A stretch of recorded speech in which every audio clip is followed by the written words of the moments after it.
क्या ये रिजल्ट्स देखकर आप मानेंगे कि दोनों पेशेंट्स 9 महीने पहले तक मिड स्टेज ऑफ बॉल्डनेस से परेशान थे? पेशेंट 1 जिन्हें डिफ्यूज ग्रेड 3A स्टेज की बॉल्डनेस थी, अब उनका फेशियल फ्रेम कंप्लीटली रिस्टोर हो चुका था। पेशेंट 2 जो डिफ्यूज ग्रेड 4 बॉल्डनेस के चैलेंजेस फेस कर रहे थे, उनका भी लुक पूरी तरह चेंज हो चुका था। अब दोनों पेशेंट्स ज्यादा यंग और एनर्जेटिक लग रहे थे। अगर आप भी अपने लुक्स को हमारे पेशेंट्स की तरह चेंज करना चाहते हैं तो आज ही हरिद्वार, दिल्ली या हैदराबाद अपने नियरेस्ट लोकेशन पर क्लिनिक विजिट करें। वीडियो को एंड तक जरूर देखना, क्योंकि इस वीडियो में हम आपके साथ इन दोनों पेशेंट्स की inspiring hair transplant journey share करने वाले हैं। आज आप देखेंगे दोनों पेशेंट्स का अनबिलीवेबल ट्रांसफॉर्मेशन, जहां दोनों पेशेंट्स ने मिड स्टेज बॉल्डनेस को बीट करके अपना नेचुरल लुक और कॉन्फिडेंस वापस हासिल किया। साथ ही हम पेशेंट का रिजल्ट का एक्सपीरियंस भी आपके साथ शेयर करेंगे। तो वीडियो के एंड में कमेंट करके जरूर बताइए कि आपको किस पेशेंट के रिजल्ट्स ज्यादा अच्छे लगे। अब डिटेल में जानते हैं दोनों पेशेंट्स की इनिशियल कंडीशन के बारे में। पेशेंट 1 जो पिछले 5-6 साल से हेयर फॉल से परेशान थे और अब इनकी हेयर लाइन एम शेप में रिसीड हो चुकी थी। हेयर लाइन टेम्परल साइड से भी शिफ्ट हो चुकी थी, जिस वजह से टेम्पल्स भी रिसीड हो गए थे। इस मिड स्टेज बॉल्डनेस में पेशेंट का ओवरऑल फेशियल फ्रेम अफेक्ट हो चुका था। फ्रंटल एरिया साइड से कंप्लीटली स्पार्स नजर आ रहा था। लेकिन पॉजिटिव पार्ट ये था कि रिमेनिंग स्कैल्प पर हेल्थी हेयर ग्रोथ विजिबल थी। क्राउन रीजन में भी स्वर्ल पैटर्न इंटैक्ट था। पेशेंट का मेन कंसर्न था उनका फ्रंट लुक रिस्टोर होना। बॉल्डनेस के अकॉर्डिंग पेशेंट का डोनर एरिया भी फेवरेबल कंडीशन में था। पेशेंट 2 भी पिछले 6 साल से हेयर फॉल की प्रॉब्लम फेस कर रहे थे, जिसे रोकने के लिए उन्होंने मिनॉक्सिडिल और फिनास्ट्राइड के टॉपिकल सॉल्यूशंस का यूज किया, लेकिन इफेक्टिव रिजल्ट्स नहीं मिले। सिर्फ हेयर फॉल थोड़ा स्लो हो गया था और अब स्कैल्प पर बॉल्डनेस और थिनिंग क्लियरली विजिबल थी, specially in the front. Hairline recede हो चुकी थी, लेकिन पेशेंट 1 की तरह कंप्लीट एम शेप में रिसीड नहीं हुई थी। पेशेंट 2 की फ्रंटल साइड्स भी थोड़ी स्पार्स नजर आ रही थी। इसके बियॉन्ड स्कैल्प पर थिनिंग विजिबल थी, जिसमें मिड स्कैल्प का सिर्फ थोड़ा ही एरिया अफेक्टेड था, जिसमें हेयर ट्रांसप्लांट की नीड थी। इसके अलावा क्राउन रीजन में थिनिंग क्लियरली विजिबल थी। पेशेंट 2 का डोनर एरिया भी फेवरेबल कंडीशन में था। दोनों पेशेंट्स के डोनर एरिया डेंसली पॉपुलेटेड थे, जिस वजह से दोनों ही पेशेंट्स हेयर ट्रांसप्लांट के लिए आइडियल कैंडिडेट थे। अगर आप भी मिड स्टेज ऑफ बॉल्डनेस या फिर हेयर लॉस से परेशान हैं, तो आज ही हमारे एक्सपर्ट्स के साथ कंसल्टेशन बुक करें या फिर दिए गए नंबर पे अपने स्कैल्प की पिक्चर्स शेयर करें। इनिशियल बॉल्डनेस असेसमेंट कंप्लीट होने के बाद हमारे एक्सपर्ट्स ने दोनों पेशेंट्स के facial proportions, age factor, existing density और फ्यूचर हेयर लॉस पैटर्न को ध्यान में रखते हुए कस्टमाइज हेयरलाइन डिजाइन करी। इस प्रोसेस में सबसे पहले पेशेंट्स के हेड को शेव किया गया ताकि स्कैल्प विजिबिलिटी इंप्रूव हो। इसके बाद एंटीसेप्टिक सॉल्यूशन से थरो हेड वॉश किया गया ताकि स्कैल्प पर कोई डर्ट, ऑयल या कंटामिनेशन न रहे और प्रोसीजर के दौरान इन्फेक्शन का रिस्क 0 रहे। पेशेंट 1 के केस में ऑब्जेक्टिव था उनके फॉरहेड की ब्रॉडर अपीयरेंस को बैलेंस करना और फेशियल फ्रेम को नेचुरली रिस्टोर करना। इसके लिए ग्लबेला पॉइंट से एक्यूरेट मेजरमेंट लेकर सेंटर पॉइंट फाइनलाइज किया गया, जिसके around complete anterior hair line design की गई। फेशियल सिमेट्री को एनहांस करने के लिए टेम्पल्स भी रीडिजाइन किए गए, क्योंकि टेम्पोरल रिसेशन क्लियरली विजिबल थी। इसके साथ कंप्लीट अफेक्टेड एरिया को आउटलाइन किया गया ताकि सर्जरी के लिए एक क्लियर रोड मैप विजिबल हो। पेशेंट 2 की हेयरलाइन भी सेम साइंटिफिक स्टेप्स फॉलो करते हुए बनाई गई, लेकिन गोल था एक सॉफ्ट, एज अप्रोप्रिएट और नेचुरल ट्रांजिशन क्रिएट करना। उनके फ्रंटल रीजन और मिड स्कैल्प के अफेक्टेड एरियाज को केयरफुली आउटलाइन किया गया और क्राउन रीजन को डेंसिटी एनहांसमेंट के लिए सेपरेटली एनसर्कल किया गया ताकि हर जोन की क्लियर मार्किंग्स विजिबल हो। ये मार्किंग सर्जरी के दौरान एक रोड मैप की तरह काम करती है, जो एक्सपर्ट्स को प्रोसीजर के हर स्टेप में क्लियर गाइडेंस और प्रिसीजन प्रोवाइड करती हैं। अगर आप भी अपने लिए एक परफेक्ट हेयरलाइन चाहते हैं तो आज ही QHT क्लिनिक के एक्सपर्ट्स के साथ कंसल्टेशन बुक कीजिए। चलिए अब पेशेंट्स की सर्जरी के बारे में डिटेल में जानते हैं। हेयरलाइन डिजाइन फाइनलाइज होने के बाद पेशेंट को OT में ले जाया गया, जहां सबसे पहले पेशेंट के स्कैल्प को एंटीसेप्टिक सॉल्यूशन से एक बार फिर क्लीन किया गया और रेसिपिएंट और डोनर एरिया में एनेस्थीसिया इंजेक्ट किया ताकि सर्जरी कंप्लीटली कंफर्टेबल और पेनलेस रहे। एनेस्थीसिया एडमिनिस्टर करने के बाद हमारे एक्सपर्ट्स ने रेसिपिएंट एरिया में स्लिट्स क्रिएट किए। स्लिट्स क्रिएट करते टाइम हेयर ग्रोथ के नेचुरल एंगल, डायरेक्शन और डेंसिटी का ध्यान रखा जाता है। ये स्टेप सर्जिकल प्रिसीजन का सबसे इंपॉर्टेंट पार्ट होता है, क्योंकि इसी स्टेज में डिसाइड होता है कि किस जोन में कितनी डेंसिटी ऐड करनी है। इसके बाद प्री मेड स्लिट्स को फॉलो करते हुए एक्सट्रैक्शन और इम्प्लांटेशन का प्रोसेस स्टार्ट हुआ। QHT टेक्निक को फॉलो करते हुए हमारे एक्सपर्ट्स ने पेशेंट 1 के हेयरलाइन जोन में सिंगल और थिन हेयर फॉलिकल्स इम्प्लांट किए ताकि फ्रंट में सॉफ्ट नेचुरल अपीयरेंस क्रिएट हो। टेम्पल्स में भी नेचुरल डेंसिटी ऐड करने के लिए single and thin hair follicles को अपसाइड डाउन एंगल में इम्प्लांट किया गया था ताकि नेचुरल ग्रोथ पैटर्न रेप्लिकेट हो और पेशेंट को कंप्लीटली नेचुरल फेशियल फ्रेम मिले। फ्रंटल एरिया में वॉल्यूम और डेंसिटी ऐड करने के लिए डबल और ट्रिपल हेयर फॉलिकल्स इम्प्लांट किए गए थे। पेशेंट 1 के केस में टोटल 4300 ग्राफ्ट्स इम्प्लांट किए गए थे, जिन्हें पेशेंट के सेफ डोनर जोन से प्रिसाइसली एक्सट्रैक्ट किया गया था। पेशेंट 2 के केस में भी सेम टेक्निक को फॉलो करते हुए हेयरलाइन जोन में सिंगल और thin hair follicles irregular pattern में इम्प्लांट किए गए थे ताकि नेचुरल लुक क्रिएट हो। फ्रंटल एरिया और slightly affected mid scalp area में वॉल्यूम और डेंसिटी ऐड करने के लिए डबल और ट्रिपल हेयर फॉलिकल्स इम्प्लांट किए गए थे ताकि फुलर लुक क्रिएट हो। अफेक्टेड क्राउन रीजन में भी डबल और ट्रिपल हेयर फॉलिकल्स इम्प्लांट किए गए थे। क्राउन रीजन में फॉलिकल्स को स्वर्ल पैटर्न के अलोंग डिफरेंट एंगल्स में इम्प्लांट किया गया था ताकि वॉल्यूम नेचुरली एनहांस हो। इस केस में टोटल 3500 ग्राफ्ट्स इम्प्लांट किए गए थे, जिन्हें पेशेंट के सेफ डोनर जोन से एक्सट्रैक्ट किया गया था। पेशेंट 1 के कंपैरिजन में पेशेंट 2 का ग्रेड एडवांस था, बट पेशेंट 1 को फ्रंट में ज्यादा डेंसिटी की नीड थी, इसलिए पेशेंट 1 का ग्रेड 3A होने के बाद भी 4000 प्लस ग्राफ्ट इम्प्लांट किए गए थे और पेशेंट 2 के केस में फ्रंट में डेंसिटी ज्यादा अफेक्टेड नहीं थी, इसलिए less number of grafts implant हुए थे। Along with the baldness, number of grafts also depends on the density you require. अगर आप भी हेयर ट्रांसप्लांट करवाना चाहते हैं तो कमेंट करिए हेयर ट्रांसप्लांट। हेयर ट्रांसप्लांट के 1 महीने बाद दोनों पेशेंट्स ने फर्स्ट फॉलोअप के लिए क्लिनिक विजिट किया था, जो पोस्ट ऑपरेटिव प्रोग्रेस इवैल्यूएट करने के लिए एक इंपॉर्टेंट माइलस्टोन है। 1 मंथ स्टेज पर शेडिंग फेज नॉर्मली पीक पर होता है क्योंकि ट्रांसप्लांटेड फॉलिकल्स टेलोजन स्टेज में शिफ्ट होकर टेम्पररीली शेड करते हैं। ये प्रोसेस नेचुरल होता है और फ्यूचर में विजिबल होने वाली हेल्थी रिग्रोथ का ही पार्ट होता है। इस विजिट पर पेशेंट 1 के स्कैल्प पर 70% शेडिंग विजिबल थी। ट्रांसप्लांटेड जोन में माइल्ड रेडनेस भी प्रेजेंट थी, जो एक्सपेक्टेड होती है और नेक्स्ट फ्यू वीक्स में ग्रेजुअली फेड हो जाती है। नेटिव हेयर अपने नॉर्मल ग्रोथ साइकिल के अकॉर्डिंग ग्रो कर रहे थे। डोनर एरिया इस स्टेज पर कंप्लीटली हील हो चुका था, जहां even skin texture clearly visible था। पेशेंट 2 के केस में अप्रोक्सीमेटली 50% शेडिंग विजिबल थी। Similar to patient 1, native follicles healthy pace पर ग्रो कर रहे थे। डोनर साइट फुली हील्ड थी और कोई इन्फ्लेमेशन या सेंसिटिविटी प्रेजेंट नहीं थी। इस विजिट पर पेशेंट्स ने अपनी फर्स्ट PRP थेरेपी भी ली, जो प्लेटलेट्स रिच ग्रोथ फैक्टर्स के थ्रू फॉलिकल्स को इंटेंस नरिशमेंट प्रोवाइड करती है। ये ट्रीटमेंट हीलिंग को एक्सेलरेट करता है, वास्कुलर सप्लाई इंप्रूव करता है और फ्यूचर रीग्रोथ को सपोर्ट करता है। दोनों patients prescribed precautions strictly follow कर रहे हैं ताकि हीलिंग अनइंटरप्टेड रहे और किसी भी अवॉइडेबल कॉम्प्लिकेशन का रिस्क मिनिमम हो। नेक्स्ट फॉलोअप के लिए पेशेंट्स ने 2 मंथ्स कंप्लीट होने पर क्लिनिक विजिट किया था। इस विजिट पर पेशेंट 1 के most of the transplanted follicles shed हो चुके थे। ये स्टेज ट्रांसप्लांटेड फॉलिकल्स के बायोलॉजिकल रिसेट फेज को रिप्रेजेंट करती है, जहां शेडिंग ऑलमोस्ट कंप्लीट हो जाती है और फॉलिकल्स ग्रेजुअली अनेजन यानी एक्टिव ग्रोथ फेज में एंटर होने की प्रिपरेशन करते हैं। इस पीरियड में ग्रोथ यूजुअली विजिबल नहीं होती है, लेकिन इंटरनल हीलिंग और फॉलिकल एक्टिवेशन एक्टिवली प्रोग्रेस पर होती है।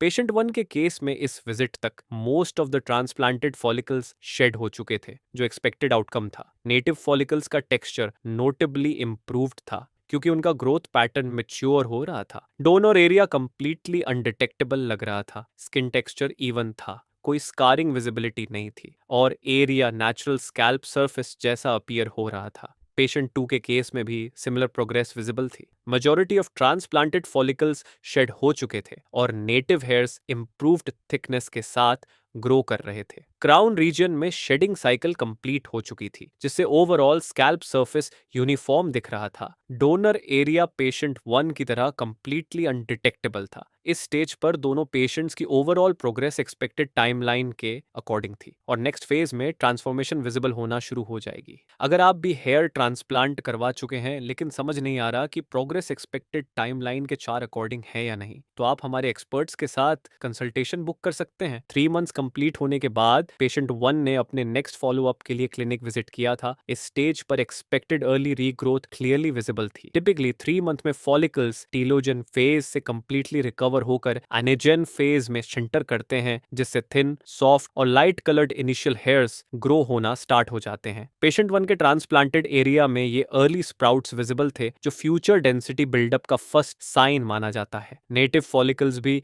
हेल्थियर टेक्सचर के साथ ग्रो कर रहे थे। ये फेज ट्रांसफॉर्मेशन की रियल बिगिनिंग होती है, जहां ग्रोथ स्पीड ग्रेजुअल लेकिन कॉन्सिस्टेंट रहती है। 6 मंथ्स कंप्लीट होने पर पेशेंट 2 ने अपने नेक्स्ट फॉलो अप के लिए क्लिनिक विजिट किया था। इस स्टेज पर स्कैल्प पे हेयर ग्रोथ क्लियरली विजिबल थी। हेयरलाइन अब वेल डिफाइंड शेप में अपीयर हो रही थी और पेशेंट के फेशियल फीचर्स को नेचुरली फ्रेम कर रही थी। फ्रंटल एरिया और previously affected mid scalp zone में डेंस वॉल्यूमिनस ग्रोथ विजिबल थी। क्राउन रीजन में स्वर्ल पैटर्न के अराउंड वॉल्यूम इंप्रूव हो चुकी थी, जिससे ओवरऑल कवरेज यूनिफॉर्म लग रही थी। डोनर एरिया कंप्लीटली सेटल्ड था और फोटोज में पेशेंट की सेटिस्फैक्शन उनके फेशियल एक्सप्रेशन से एविडेंट थी। ये अभी सिर्फ मिड स्टेज रिजल्ट्स हैं। नेक्स्ट फ्यू मंथ्स में यह ग्रोथ और डिफाइंड, नेचुरल और फुलर अपीयर होगी। चलिए अब जानते हैं पेशेंट्स के फाइनल रिजल्ट्स के बारे में, लेकिन उससे पहले हम पेशेंट 1 का एक्सपीरियंस आपके साथ शेयर करेंगे। हाय, माय नेम इज हर्ष शर्मा। मैंने अपना पहला ये ट्रांसप्लांट जो कराया था, ये 2 नवंबर को करवाया था। मेरी जो पीआरपी हुई थी वो 2 नवंबर को हुई थी। तो हम 2 नवंबर की मॉर्निंग में आ गए थे। तो यहाँ पर हमारे टेस्ट हुए। जब टेस्ट की रिपोर्ट आ गई तो डॉक्टर से मिले। फिर डॉक्टर से मिलने के बाद जो आगे का प्रोसीजर था, हेड शेव हुआ, हेयर लाइन ड्रॉ हुई। हेयर लाइन ड्रॉ में डॉक्टर्स ने हेल्प करी, जैसे मुझे चाहिए थी वैसे डॉक्टर्स ने बनवाई। और उसके बाद फिर नेक्स्ट डे का प्रोसीजर, मैं सुबह 7:30 बजे अपने ट्रांसप्लांट के लिए आया। ओटी का एक्सपीरियंस बहुत अच्छा था, ओटी वॉज गुड। उसके बाद पूरे दिन मुझे कम से कम 10 घंटे लगे और शाम को मुझे 6 बजे फ्री कर दिया गया था। और वो पूरा पेनलेस प्रोसीजर था। और उसके बाद मुझे शाम को 6 साढ़े 6 फ्री करने के बाद मुझे सिर के पीछे बैंडेज लगाने के बाद मुझे यहाँ से फ्री कर दिया गया था। तो जब ट्रांसप्लांट खत्म हुआ, बैंडेज हुई, तो मुझे पूरा आगे के प्रिकॉशंस के लिए बताया गया कि कैसे कैप वियर करनी है, कैप कैप वियर करने के बाद कहाँ का वियर करनी है, घर में करनी है, बाहर करनी है। और उसके बाद मील्स में कैसे लेना है, मील्स क्या क्या लेनी है, खट्टा खाना है, मिर्चें खानी है, सब सारा प्रोसीजर था। डॉक्टर्स ने बड़ी हेल्प करी। उसके बाद मेडिकेशंस हुई। और मेडिकेशंस होने के बाद यहाँ की क्यूएचटी की जो टीम थी, उनका फॉलोअप बहुत अच्छा था। और हर दिन और हफ्ते भर में फॉलो करके पूछते थे कि प्रॉब्लम तो नहीं है। और प्रॉब्लम तो वैसे भी कोई नहीं हुई, सारी चीज़ें बहुत अच्छी रहीं। और रिजल्ट आप देख ही सकते हैं। पहले बार्डनेस बहुत ज़्यादा थी, अब रिजल्ट इतना अच्छा हो गया है और इतना नेचुरल लगता है, कोई कह ही नहीं सकता कि ट्रांसप्लांट भी हुआ हुआ है। और फैमिली मेंबर्स भी एकदम देख के हैरान हो जाते हैं कि यहाँ भी ट्रांसप्लांट हुआ है, क्या हुआ है ये। और बहुत ही अच्छे रिजल्ट्स हैं और बिल्कुल नेचुरल है, कोई जज ही नहीं कर सकता कि मेरा ट्रांसप्लांट भी हुआ। और मैं बहुत हैप्पी हूँ। मेन प्रिकॉशंस पे, जब सर्जरी होती है उसका 1 हफ्ते का मेन प्रिकॉशन रहता है। आपको कैप अच्छी तरीके से वेयर करनी होती है, थोड़ा हाइजीन का ध्यान रखना होता है, डाइट का ध्यान रखना होता है, मेडिकेशंस का ध्यान, सलाइन वाटर का ध्यान रखना होता है। सारी चीज़ें टाइम पे होनी चाहिए। तो ये सारा प्रोसीजर अगर कोई आराम से करता है और फॉलो अप लेता है, तो hair transplant is the best to go. और ये सारी चीज़ें फॉलो करके आपको ऐसे रिजल्ट्स मिल सकते हैं जैसे मेरे आए हुए हैं। मुझे बताया गया था कि ट्रांसप्लांट के बाद हमारा शेडिंग फेज स्टार्ट होता है। और मेरा शेडिंग फेज 1 से 1.5 महीने बाद स्टार्ट हो गया था। मुझे पता था और बताया गया था डॉक्टर्स के द्वारा कि शेडिंग फेज होना है, तो इसलिए मुझे कोई प्रॉब्लम नहीं थी। और शेडिंग फेज होने के बाद रिजल्ट्स अच्छे आने स्टार्ट हो गए, तो जिससे मैं बहुत खुश हुआ। और ये सारी चीज़ें, शेडिंग फेज तो सबके उसमें आता ही है, तो घबराने की कोई बात नहीं होती। उसके बाद रिजल्ट्स बड़े अच्छे आते हैं। मेरी अभी तक 3 पीआरपी हो चुकी हैं और मैं 4th पीआरपी के लिए आया हुआ हूँ। और पीआरपी अपने जो बेस्ट ट्रांसप्लांट एरिया के लिए पीआरपी बहुत मस्त है। पीआरपी इसलिए मस्त है, जहाँ हमारे यहाँ ट्रांसप्लांट हुआ था तो उससे हमारा हेयर थिकनेस होती है। और हेयर थिकनेस होने के साथ साथ ही जो एरिया डेंस दिखता है। तो और जो प्रोसीजर है यहाँ पर बड़ा सेफ प्रोसीजर है। आते हैं, हम ब्लड लेते हैं, उसका प्लाज्मा बनता है। प्लाज्मा बनाने के बाद वो वाइब्रेटर्स के थ्रू हमारे यहाँ जो एरिया होता है वहाँ पर इंजेक्ट करने के बाद बहुत पेनलेस प्रोसीजर होता है। और पीआरपी करवानी जरूर चाहिए।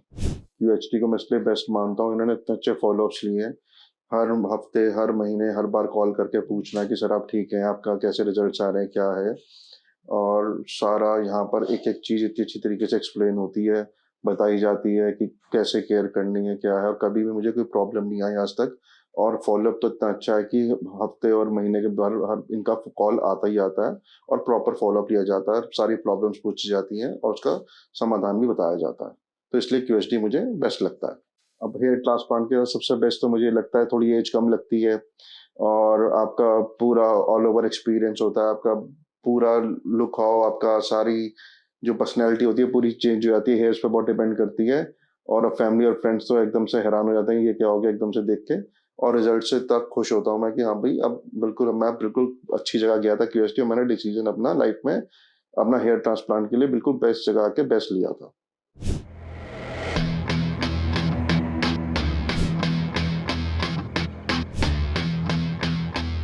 9 महीने पूरा होने पर पेशेंट 1 की ट्रांसफॉर्मेशन क्लियरली विजिबल थी। हेयरलाइन अब परफेक्टली डिफाइंड शेप में अपीयर हो रही थी, जो पेशेंट के फेशियल फीचर्स को नेचुरली और शार्पली फ्रेम कर रही थी। टेम्पल्स भी वेल डिजाइंड कॉन्टूर प्रोवाइड कर रहे थे, जिससे ओवरऑल फेशियल सिमेट्री नोटिसेबली एनहांस हो गई थी। इस स्टेज तक पेशेंट का कंप्लीट फेशियल फ्रेम रिस्टोर हो चुका था। फ्रंटल एरिया में सीमलेस मर्ज के साथ dense voluminous hair growth visible थी, जिससे front to mid transition extremely natural लग रही थी। इस एनहांस्ड लुक ने पेशेंट की ओवरऑल अपीयरेंस के साथ उनका कॉन्फिडेंस भी विजिबली बूस्ट किया था। अब पेशेंट कंफर्टेबली अपनी प्रेफरेंस के according multiple hair styles try कर रहे हैं। अब जानते हैं पेशेंट 2 के 9 महीने के अनुभव के बारे में।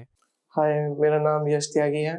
यहाँ पे आज मेरा पीआरपी का 5th सेशन है और मेरा ट्रांसप्लांट मार्च में हुआ था और आज 9th मंथ है ट्रांसप्लांट का और रिजल्ट भी काफ़ी अच्छे हैं। और फर्स्ट टाइम जब ट्रांसप्लांट कराया था तो कुछ वो हेजिटेशन थी, बट यहाँ का स्टाफ बहुत अच्छा है और उन्होंने काफ़ी अच्छा सपोर्ट किया था, तो ट्रांसप्लांट में ऐसी कोई दिक्कत नहीं हुई थी, बहुत आसानी से हो गया था। और जैसे लोग कहते हैं कि थोड़ा बहुत दर्द फील होता है, ऐसा कुछ भी नहीं होता। सब डॉक्टर की पूरी टीम होती है, तो ऐसा कुछ नहीं होता। बहुत अच्छे से प्रोसीजर चला और उसके बाद दवाइयाँ चली 10 दिन तक और उसके बाद जो मल्टीविटामिन्स और ये सब चले हैं और काफ़ी अच्छा रिजल्ट आया है। और तो मैं पीआरपी को मैंने ऑनलाइन ही सर्च किया था, तो उसके बाद मैंने यहाँ के स्टाफ से कॉन्टैक्ट किया, तो उनसे बात करके थोड़ा-सा सही लगा कि यहाँ पे थोड़ा विश्वास सा हुआ कि यहाँ रिजल्ट अच्छे आए और पेशेंट के जो पहले के जो पेशेंट हैं उनके रिव्यूज़ उन्होंने दिखाए, तो काफ़ी अच्छा रिव्यूज़ लगा। तो इस वजह से थोड़ा ट्रस्ट हो गया था यहाँ पे और आप देख सकते हैं रिजल्ट काफ़ी अच्छा है और मेरे को 3500 ग्राफ्ट लगे थे। रिजल्ट बहुत अच्छा आया है, जैसे पहले सोचा था उससे काफ़ी अच्छा रिजल्ट मिला है। और जैसे पहले बाइक वगैरह चलाते थे तो बाल हवा से पीछे हो जाते थे तो थोड़ा अनकंफर्टेबल होता था, बट अब कॉन्फिडेंस लेवल थोड़ा अप हुआ है ऑब्वियसली और काफ़ी अच्छा रिजल्ट मिला है, तो मैं सजेस्ट करूँगा कि क्यूएसटी में ही कराएं। जो लोग हेयर फॉल को फेस कर रहे हैं इस टाइम, तो उनसे मैं यही कहूँगा, अगर ज़्यादा हेयर फॉल हो रहा है और आपको बोल्डनेस दिखाई दे रही है तो आप कोई सा भी प्रोडक्ट जो यूज़ कर रहे हैं वो सब छोड़ दीजिए और ट्रांसप्लांट करवा लीजिए, तो आपकी टाइम की भी बचत होगी और आपका स्ट्रेस लेवल भी थोड़ा कम हो जाएगा। और अगर आप क्यूएसटी में करवाते हैं तो आपको बहुत ही अच्छे रिजल्ट मिलते हैं, क्योंकि अगर आप होम रेमेडीज ट्राई कर लो या कुछ भी ट्राई कर लो, डॉक्टर के कंसल्टेशन से करोगे तो वो बहुत सही रहेगा। विदाउट कंसल्टेशन के आप होम रेमेडीज अगर ट्राई करते हो तो उसके थोड़े साइड इफेक्ट वगैरह भी हो जाते हैं, क्योंकि एक्चुअल प्रॉपर तरीके से जो होता है वो पता नहीं होता, लगा लेते हैं। जो भी लोग अपने हेयर फॉल को फेस कर रहे हैं इस टाइम, तो वो डॉक्टर से कंसल्ट कर सकते हैं। अगर आप ट्रांसप्लांट पे एकदम से नहीं जाना चाहते तो पहले एक बार आप डॉक्टर से कंसल्ट कर सकते हैं। वहां से जब आपको थोड़ा ट्रस्ट हो जाए तब आप ट्रांसप्लांट की तरफ जाइए। बाकी मेरे को बहुत अच्छा रिजल्ट मिला है, मैं क्यूएसटी ही सजेस्ट करूंगा सबको और एक्सपीरियंस ओवरऑल काफ़ी अच्छा रहा है। उनकी टीम का पूरा सपोर्ट रहा है, अब तक भी पूरा सपोर्ट है। अगर आप कुछ भी पूछोगे तो आपको रिप्लाई ज़रूर मिलेगा, कॉल भी आता है। तो आप बने रहिए मेरी वीडियो के साथ। Thank you क्यूएसटी। पेशेंट 2 की 6 महीने की वृद्धि पहले से ही प्रभावशाली थी, लेकिन 9 महीने कंप्लीट होने पर रिजल्ट्स क्लियरली मैच्योर स्टेज की तरफ प्रोग्रेस कर चुके थे। हेयर लाइन अब बिल्कुल परिभाषित आकार में प्रकट हो रही थी, जो उनके फेशियल फीचर्स को बैलेंस्ड और नेचुरली फ्रेम्ड लुक दे रही थी। फ्रंटल एरिया में डेंस यूनिफॉर्म ग्रोथ विजिबल थी, जिससे front to mid transition extremely smooth लग रहा था। ओवरऑल स्कैल्प पर थिकनेस, कवरेज और टेक्सचर में नोटिसेबल इंप्रूवमेंट था और क्राउन रीजन भी बाकी स्कैल्प के डेंसिटी पैटर्न के साथ वेल ब्लेंडेड दिख रहा था। इस मैच्योरिटी फेज तक पेशेंट 2 का लुक सिग्निफिकेंटली एनहांस हो चुका था, जिसका डायरेक्ट इम्पैक्ट उनके कॉन्फिडेंस पर भी क्लियरली विजिबल था। अब पेशेंट कंफर्टेबली अपनी प्रेफरेंस के अकॉर्डिंग हेयर स्टाइल्स एक्सपेरिमेंट कर पी रहे हैं। ये इंडिकेट करता है कि transplanted hair follicle strong anagen phase में एंटर होकर नेचुरली ग्रो हुए हैं। Patient 1 initially diffuse grade 3A baldness से स्ट्रगल कर रहे थे। हेयरलाइन और टेम्पल्स रिसीड हो चुके थे। फ्रंटल एरिया नोटिसेबली स्पार्स था। फेशियल फ्रेम इनकम्प्लीट लग रहा था, लेकिन अब 9 महीने बाद पेशेंट का लुक कंप्लीटली ट्रांसफॉर्म हो चुका है। फेशियल फ्रेम रिस्टोर हो चुका है और अब पेशेंट एनर्जेटिक और कॉन्फिडेंट नजर आ रहे हैं। पेशेंट 2 डिफ्यूज ग्रेड 4 बॉल्डनेस से परेशान थे, जिसमें उनका फ्रंटल एरिया थिन्ड हो गया था और क्राउन रीजन भी वीक लगने लगा था। 9 महीने में उनकी hair line sharply defined and age appropriate shape में मैच्योर हो चुकी है। फ्रंटल और मिड स्कैल्प जोन्स में डेंस यूनिफॉर्म कवरेज विजिबल है और क्राउन रीजन बाकी स्कैल्प डेंसिटी के साथ सीमलेसली मर्ज हो चुका है। हेलो फ्रेंड्स, अगर आपने अभी तक हमारे चैनल को सब्सक्राइब नहीं किया है तो प्लीज इस वीडियो को लाइक कीजिए, शेयर कीजिए और हमारे चैनल को सब्सक्राइब कीजिए और ध्यान रहे बेल आइकन दबाना ना भूलें, जिससे हमारे हर वीडियो का अपडेट आपको समय समय पर मिलता रहेगा।